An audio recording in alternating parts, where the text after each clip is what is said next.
大家好，我是小冰芳。今天我们看的是一部美国的悬疑片《美国精神病人》。这部电影的男主角比较特别啊，白天是一种人，晚上又是另一种人，也就是双重人格。这个男主角是一位股票经纪人，看起来非常高大上的工作，生活也非常的规律，好像有洁癖和强迫症，每天醒来都要完成一系列清洁自己的工作，非常注重自己的外表，会固定的健身。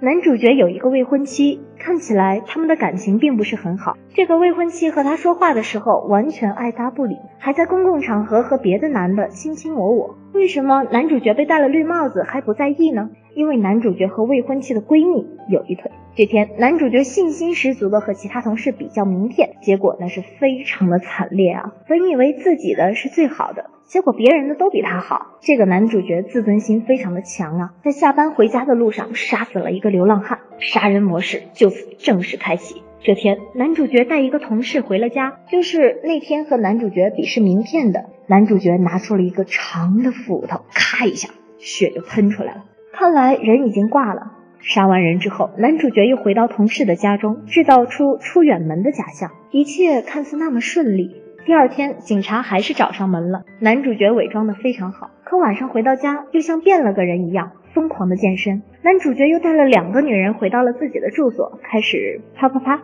把他们拍的全过程录了像，以此为兴致。但到了深夜呢，男主角又把他们一个一个的都杀了，分尸，部分尸体放在冰箱，与他每天吃的食物放在一起，还有一部分尸体集中放在一个房间内。男主角杀了这么多人就没有暴露吗？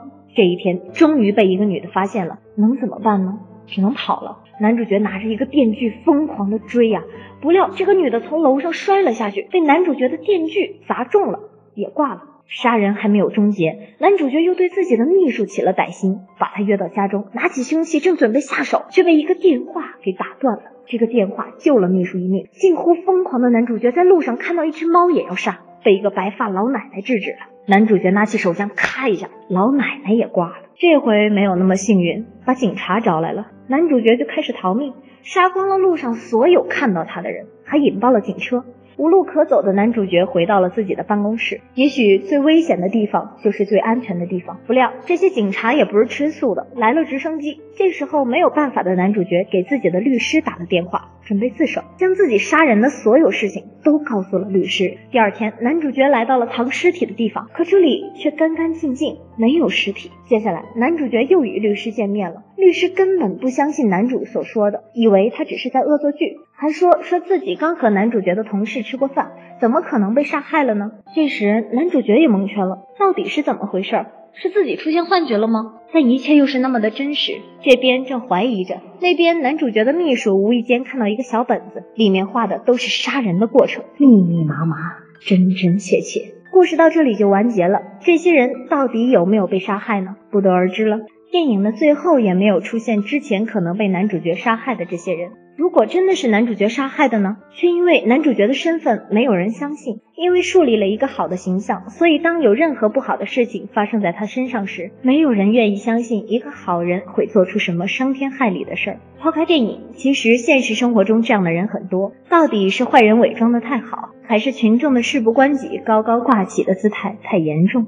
值得深思。 Isn't this a coincidence? Listen, where should we go? Anywhere you want. Let's not think about what I want. How about anywhere you want? I don't know, Patrick. I can't make this decision. Come on. 好啦，谢谢观看，我是小平芳，这里是电影新姿势，关于电影剧情听我说，片花跟我看。